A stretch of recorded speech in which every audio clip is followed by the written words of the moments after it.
এর প্রভাব গত একটা ওয়াকিয়া শোনাই আপনাদের। বাংলাদেশের একটা জেলা মানিকগঞ্জ, একটা প্রাইমারি স্কুল, তার পাশেই একটা নুরানি মাদ্রাসা, খুব নাম করা। স্কুলের মাঠে নুরানি মাদ্রাসার মাহফিল। মুহতামিম সাহেবকে জিজ্ঞাসা করলাম, ভাই নুরানি মাদ্রাসা আর স্কুল পাশাপাশি, স্কুলওয়ালাদের সাথে আপনাদের কোনো দ্বন্দ্ব নেই? মাহফিল করতে দিল মাঠে, তাই কোনো অসুবিধা নেই। কেন? বলে আমাদের এই প্রাইমারি স্কুলে যে কয়জন শিক্ষক আছে সবগুলার বাচ্চা কাচ্চা আমাদের কাছে পড়ে, ওনারা চাকরি করে ওই জায়গায়, পোলাপান পড়ায় নুরানি মাদ্রাসায়। কেন?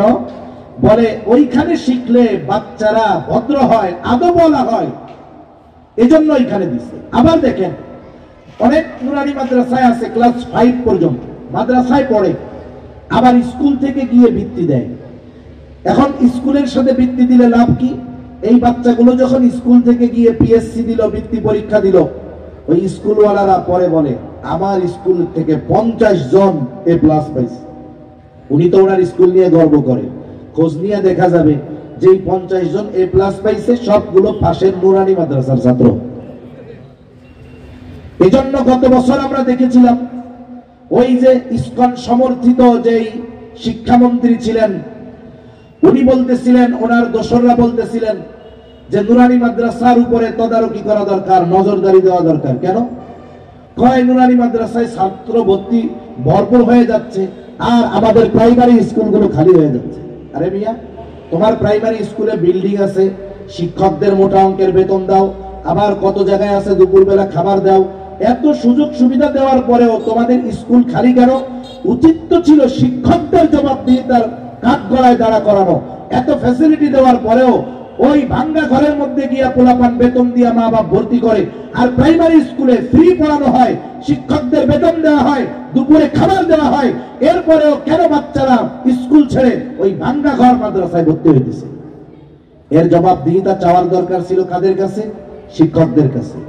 আমাদের এলাকায়, আমাদের এলাকার আশেপাশেও আছে কিছু লোক আছে, বাইরে খুব, ঘরের মধ্যে খুব বীর পুরুষগিরি দেখায়, আর বাইরে এটা কাপুরুষের মতো।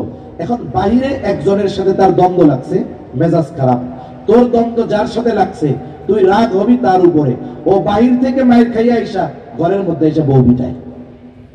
তার মানে বাইরে খাইছে ও মায়ের, ঘরে আইসা পিটায় বউরে। এটা কি বীর পুরুষের কাজ না কাপুরুষের কাজ? কাপুরুষের কাজ। তোর প্রাইমারি স্কুলে এত বাজেট, কেন ছাত্ররা ছাত্রীরা ওইখানে ভর্তি হচ্ছে না? খোঁজ নে। আমরা বলি কিচ্ছু লাগবে না, এক কাজ করো, ওই শিক্ষকগুলো বাদ দিয়ে আমাদের নুরানির শিক্ষকগুলোকে দিয়ে দাও, তোমাদের সিলেবাস গুলো বাদ দিয়ে আমাদের সিলেবাস ঢুকায় দাও। যেই প্রাইমারি স্কুলে 2টা বিল্ডিং আছে, চ্যালেঞ্জ দিলাম পরের বছর 4টা বিল্ডিং লাগবে। ঠিক কিনা বলে? ছাত্র জায়গা দিয়ে পারবা না। তার মানে এদেশের মানুষ আলহামদুলিল্লাহ এখন সচেতন। তারা চিন্তা করে চোর হোক, ডাকাত হোক, বাটপার হোক, ও চিন্তা করে আমি যা হইছি হইছি, আমার সন্তানকে খারাপ বানানো যাবে না, ওরে আমি নুরানি মাদ্রাসায় দিব, এরপরে আলেম বানাবো। এই জন্য আলহামদুলিল্লাহ দিন যাচ্ছে, এদেশে মাদ্রাসার সংখ্যা বাড়তেছে না কমতেছে? অভিভাবক এখন সচেতন, তারা বুঝে দুনিয়ায় যা হলো হইল, আখেরাতে বাঁচতে হবে। এজন্য আমাদের সন্তানদেরকে প্রাথমিক শিক্ষা, দ্বীনি শিক্ষায় শিক্ষিত করতে হবে। এরপরে রাসূল সাল্লাল্লাহু আলাইহি ওয়াসাল্লাম জানায় দেন, সন্তানের যখন 7 বছর বয়স হবে নামাজের জন্য তাকিদ দিতে হবে। 10 বছর বয়স নামাজ না পড়লে প্রহার করতে হবে, সাথে সাথে বিছানাটাও আলাদা করে দিতে হবে। 7 বছর বয়সে নামাজের জন্য তাকিদ। বলেন তো আপনার ছেলেটারে যদি আপনি মাদ্রাসায় দিয়ে দেন, 7 বছরে নামাজের জন্য তাকিদ দেওয়া লাগবে না, বরং 7 বছর বয়সে সন্তানটা পাক্কা নামাজি হয়ে যাবে। অনেক মাদ্রাসায় এখন সিসি ক্যামেরা লাগানো থাকে। একদিন একটা ভিডিও দেখতেছি, হৃদয় শীতল হয়ে যায়। একটা ছোট বাচ্চা, হয়তো রাত 3:30 বাজে বা 3টা বাজে এরকম, ওর প্রস্রাব আসছে। বাচ্চাটা সিসি ক্যামেরায় দেখা যাচ্ছে। এই বাচ্চাটা প্রস্রাব করে বিছানায় ফিরে আসছে। ও কি মনে করে আবার গেছে। এইবার যাইয়া ছোট বাচ্চা, 6-7 বছরের বয়স, বেশি হবে না, এবার অজু করে আসছে, গামছা দিয়ে গা হাত পা মুইসা নামাজে দাঁড়ায় গেছে। কত ধীর স্থিরতার সাথে 4 রাকাত নামাজ পড়ছে। এরপরে খুব কান্নাকাটি করে দোয়া কইরা আবার বিছানায় শুয়ে পড়ছে। আমি এই দৃশ্যটা দেখলাম, হয়তো মাদ্রাসার মুহতামিম সাহেব এই ভিডিওটা সিসি ক্যামেরা থেকে উনি ছাড়ছেন যে মানুষ দেখুক যে মাদ্রাসার পরিবেশে, দ্বীনি পরিবেশে একটা সন্তানের কি পরিবর্তন হয়। আমরা তো জেনারেল শিক্ষায় যারা শিক্ষিত তাদের সন্তানদের জোর করে পায়ে ধরে নামাজ পড়ানো যায় না, ঠিক কিনা বলেন? অথচ এই ছোট বাচ্চা মাদ্রাসায় পড়ার কারণে কি হলো, ও ওইটা তাহাজ্জুদের ফজিলত হয়তো ও শুনছে, ওর উপরে নামাজই ফরজ হয় নাই, কিন্তু ও শুনছে যে গভীর রাতে ওইটা বুজুর্গানের দিন তাহাজ্জুদের নামাজ পড়ে, এটা পড়ে যদি আল্লাহর কাছে দোয়া করা হয় আল্লাহ দোয়া কবুল করে।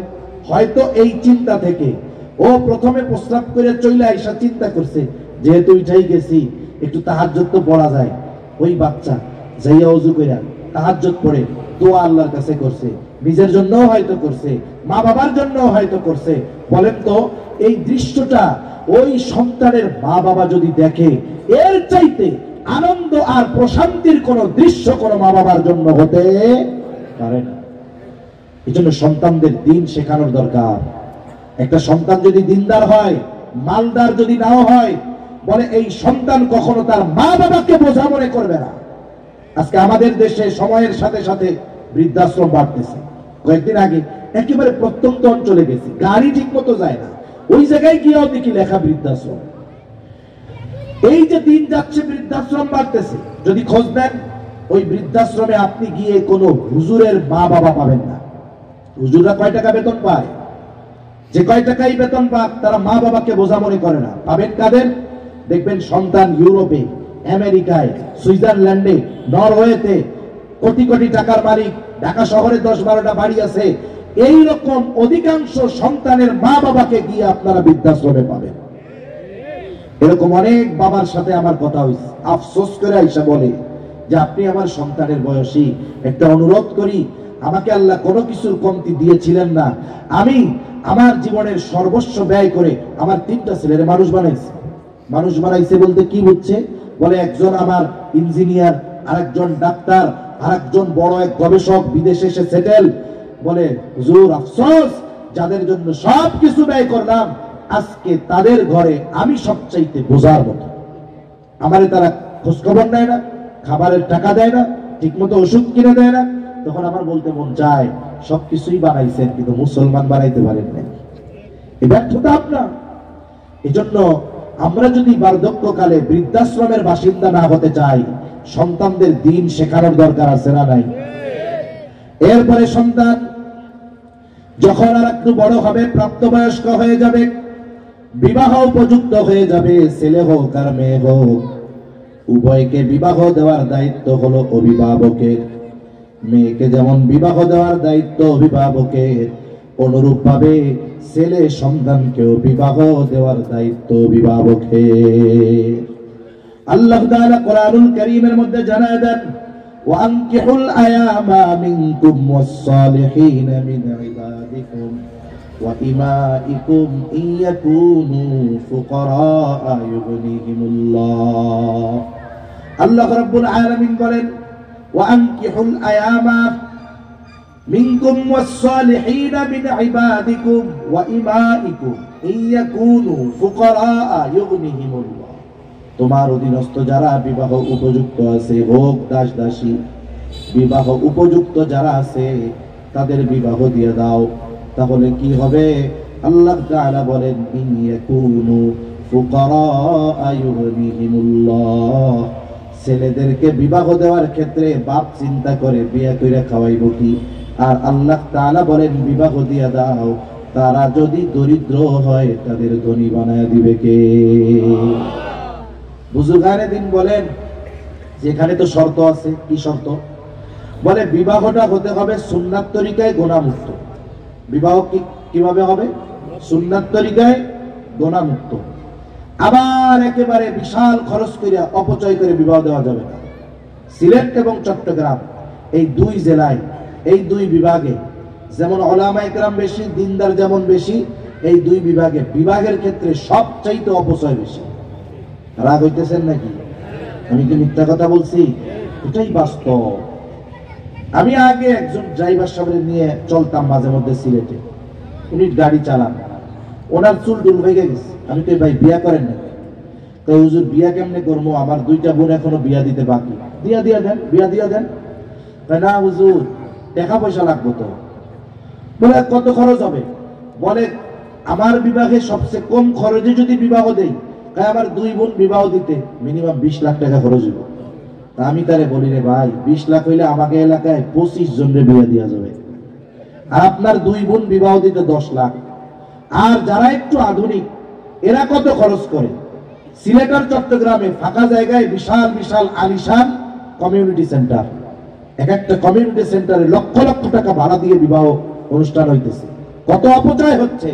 অথচ নবীজি সাল্লাল্লাহু আলাইহি ওয়াসাল্লাম বলেন, ইন্না আ'যামান নিকাহি বারাকা আইসারুহা মাউনা, যেই বিবাহে খরচ যত কম ওই বিবাহে বরকত তত বেশি। ঠিক কিনা বলে? এই আধুনিকতার সাথে পাল্লা দিয়ে আমরা খরচ বাড়াচ্ছি, কোটি কোটি টাকার কাবিনও লেখে, এরপরেও সংসার টিকে না।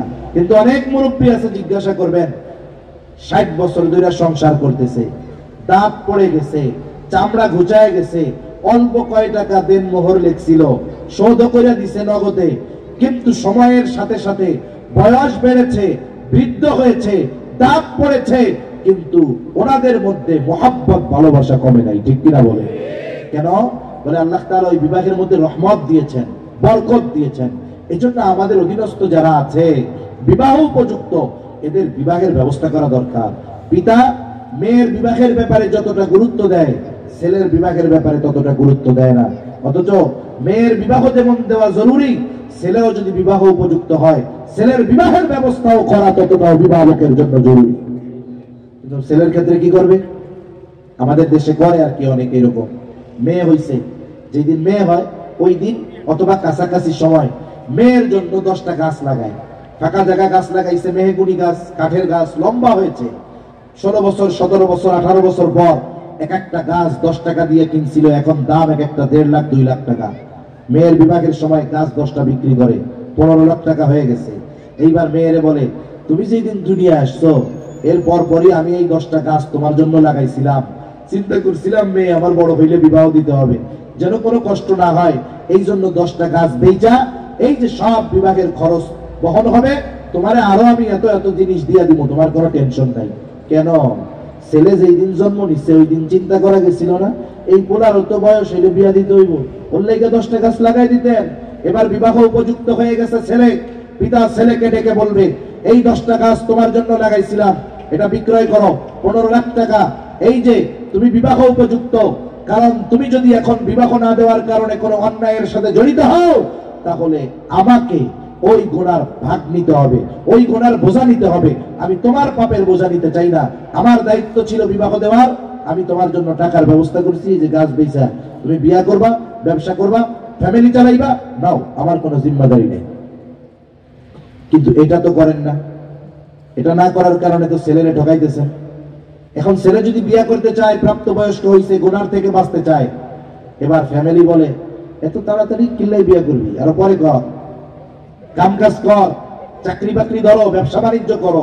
এবার মনে করেন দোকান একটা দিছে আপনাদের চিকনাগুল বাজারে, দোকান টোকান দিয়ে কয় এবার একটু বিয়াটা দিয়ে দেন। কয় তোমারে খাওয়াইলাম 20 বছর, আঙ্গ আগে 5 বছর খাওয়াও, এরপরে বিয়া করে বউরি খাওয়াইও। এরকম বলে কি বলে না?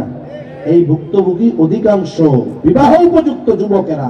এজন্য বলতেছি, এই যে দেখুন সিলেটে একটা পার্কে ধরা খেয়েছে না কয়েকজন, কপতি জোড়া জোড়া ধরছে। সিলেটের মানুষ ভালো কাজ করছে, গোটা বাংলাদেশ ধরায় গেছে। এটা একেবারে দইরা সুন্দর মতো বিবাহ দিয়ে দিছে, জাগাত বিয়া দিয়ে দিছে, কাজ ঠিক করছে। দেখুন একটা জিনিস চিন্তা করেন, আমরা অবৈধ সম্পর্ক করতেছে, এক্ষেত্রে আমরা কোনো বাধা দিই না, অথচ বিবাহ করার ক্ষেত্রে হাজারো রকমের বাধা। মনে রাখবেন, যখন বিবাহ কঠিন হয়ে যাবে তখন জেনা ব্যভিচার সহজ হয়ে যাবে। এজন্য আমাদের উচিত বিবাহকে সহজ করা। এই যে কি করা হয়েছে, ওনারা দুইজন প্রেম করতে গেছে, তখন লজ্জা লাগে নাই, তখন তো সম্পর্ক হারাম ছিল, ওই জায়গায় তো লজ্জা করার দরকার ছিল। যখন বিবাহ দিয়ে দিছে, সাংবাদিক ছবি তুলতে যায়, মেয়েও চেহারা দেখায় না, ছেলেও চেহারা দেখায় না। তো এখন ছেলে মুখ ঢাকস কেন? এখন তো তোর জন্য এটা বৈধ হয়ে গেছে, এখন তো তোর খুশি হয়ে যাওয়ার কথা। এজন্য এই যে অভিভাবকের সন্তানেরা পাপ করতেছিল, ওই অভিভাবক জানতো না ঠিক, কিন্তু এই সন্তানদের পাপ ওই অভিভাবকের আমলনামায় যোগ হতো কি হতো না। এজন্য মনে রাখতে হবে, আমরা আমাদের সন্তানরা বিবাহ উপযুক্ত হলে বিবাহ দিয়ে দিব। যদি বিবাহ না দেওয়ার কারণে কোন সন্তান পাপের সাথে জড়িয়ে যায়, ওই পাপের দায় বাবার উপরেও বর্তবে। আমি মোটা মোটা কয়েকটা হকের কথা বললাম। দেখুন, সর্বশেষ কথা, এই দুনিয়ার নিজাম কি বলে, একজন বাবা হলো কৃষক, লিখতেও পারে না নিজের নাম, কিন্তু কষ্ট করে একটা ছেলেকে বড় অফিসার বানাইছে। ঢাকায় চাকরি করে, সরকার তারে গাড়ি দিছে, তাকে একটা ফ্ল্যাট দিছে। বলেন তো, এই বাবা মেহনত করে যখন সন্তানকে জাগতিক লাইনে উচ্চ শিক্ষায় শিক্ষিত করলো, ওই সন্তান ঢাকায় চাকরি করে যেই ফ্যাসিলিটি পাইলো, ওই ফ্যাসিলিটি ওই কৃষক বাবা ভোগ করতে পারবে কি পারবে না? পারবে। ছেলের বাসায় যাইতে পারবে, ছেলের গাড়িতে চড়তে পারবে। বরং ছেলে যখন অন্যান্যদের কাছে পরিচয় করায় দিবে, আমার বাবা, সবাই সালাম দিবে, সম্মান করবে, নিজের চেয়ার ছাইড়া দিয়ে বলবে চাচা যান বসেন। অথচ ওই লোক হইল কৃষক, ওনার নিজের যোগ্যতায় ওই জায়গায় যাওয়ার কোনো সুযোগ ছিল না। তাহলে দুনিয়ার লাইনে যদি একটা সন্তানকে আপনি উচ্চ শিক্ষায় শিক্ষিত করতে পারেন, ওই সন্তানের কারণে আপনি দুনিয়াতে সম্মানিত হন। আবার দেখুন, যদি দুনিয়াতে কারো সন্তান খারাপ হয়, সে যদি অপরাধী হয়, পালায়া আছে কোথায় কেউ জানে না, ওয়ারেন্ট জারি হয়েছে, থানা থেকে বারবার পুলিশ আসে বাড়িতে, বাবা দরজা খুলে ফেলে, সে তো নাই। পুলিশ কয়দিন পরে ওই বাপরে ধইরা নিয়ে জেলখানায় পিটানি লাগায়। তার মানে একটা সন্তান যদি দুনিয়ায় খারাপ হয়, ওই খারাপ সন্তানের কারণে পিতা ভালো হলেও তার উপরে শাস্তি আসে, লজ্জিত হতে হয়, ঠিক কিনা বলেন? আখিরাতের নিজামটাও এরকম। দুনিয়ার হয়তো অনেক বাবা নিজে ভালো আমল করতে পারে নাই, কিন্তু সন্তানকে আলেম বানালো, হাফেজ বানালো, দ্বীন শেখালো। বলে আখিরাতে ওই সন্তানকে যখন আল্লাহ তাআলা সম্মানিত করবে, ওই আলেম হাফেজ সন্তানের জন্য কিয়ামতের দিন তার মাতা পিতাও সম্মানিত হয়ে যাবে। আবার যদি কোনো পিতা অভিভাবক সন্তানের হকগুলো আদায় না করে, আল্লাহ না করুন, ওই সন্তান যদি আখিরাতে জাহান্নামী হয়, আল্লাহ তাআলার কাছে ওই অভিভাবক যত ভালো হোক না কেন, তার জান্নাতে যাওয়ার অন্তরায় হয়ে দাঁড়ায় যাবে। কি বলবে? আল্লাহ তাআলা বলেন, ওই অধীনস্থ ব্যক্তিরা তার অভিভাবকের ব্যাপারে আল্লাহর কাছে বলবে, রব্বানা ইন্না আতা'না সাদাতানা ওয়া কুবারানা ফাআযাল্লুনা আস-সাবিলা। তারা বলবে, রব, আমরা আমাদের বড়দের আনুগত্য করেছি, আমরা আমাদের নেতাদের আনুগত্য করেছি, যারা আমাদের অভিভাবক তাদের আনুগত্য আমরা করেছি, ফাআযাল্লুনা আস-সাবিলা। আপনি আমি সন্তানের হক আদায় করি নাই। সন্তান সেদিন বলবে, আমার বাবার কারণে আমি পথভ্রষ্ট। ফাআযাল্লুনা আস-সাবিলা, আমাদেরকে তারা পথভ্রষ্ট করেছে। এবার আল্লাহর কাছে তারা বলবে, রব্বানা আতিহিম দি'ফাইনি মিনাল আযাবি ওয়ালআনুহুম লা'নান কাবীরা। সন্তান ওই পিতার ব্যাপারে বলবে, রব, আপনি তার আযাব দ্বিগুণ করে দেন, খাস লানত বর্ষণ করে। কে বলবে? বলে, আপনি আমি যেই সন্তানের হক আদায় করি নাই, ওই সন্তান কিয়ামতের দিন বলবে। তাহলে দেখুন, দুনিয়ায় যেমন একজন বদকার সন্তানের জন্য নেককার পিতার লজ্জিত হতে হয়, কিয়ামতের দিনও বদকার সন্তান যদি তার হক আদায় না করে থাকে, আপনি এই পর্যন্ত হকগুলো আদায় করছেন, এরপরে সে লাইনচ্যুত, এ দায়ভার আপনার নয়। কিন্তু তার হকগুলো যদি আদায় না করার কারণে ও যদি কিয়ামতে জাহান্নামী হয়, আমি আপনি যদি নেককার হই, ওর কারণে কিয়ামতে আমাকে আপনাকে লাঞ্ছিত হতে হবে, ঠিক কিনা বলে? এজন্য সম্মানিত উপস্থিতি, যেই অভিভাবক তার সন্তানদের হকগুলো যথাযথভাবে আদায় করে, ওই অভিভাবক বার্ধক্যকালে সন্তানের বোঝা হয় না। ওই অভিভাবক সন্তানদের কাছে, দুনিয়ায় সন্তানদের কাছে অবহেলিত হয় না, বরং কি হয়, আখিরাতে ওই অভিভাবক যদি তার আমলে ত্রুটি বিচ্যুতিও থাকে, সন্তানের কারণে আখিরাতের ময়দানে ওই পিতামাতা আরো সম্মানিত হয়, ঠিক কিনা বলেন? এখন বলেন, আমরা যদি আমাদের অধীনস্থ সন্তানদের হকগুলো আদায় করি, বার্ধক্যকালে টেনশন আছে? ও টেনশন তো নাই। বরং একটা সন্তান যদি হাফেজ থাকে, আলেম থাকে, ওর কারণে ওর মা বাবাও আখিরাতে সম্মানিত হয়ে যাবে। এজন্য আল্লাহ তাআলা সন্তানদের ব্যাপারে যেই কয়েকটা হক নিয়ে আলোচনা করলাম, আল্লাহ তাআলা আমাদের যথাযথভাবে হকগুলো আদায় করার তৌফিক দান করুন। সকলে বলি আমিন। ওয়া আখিরু দাওয়া।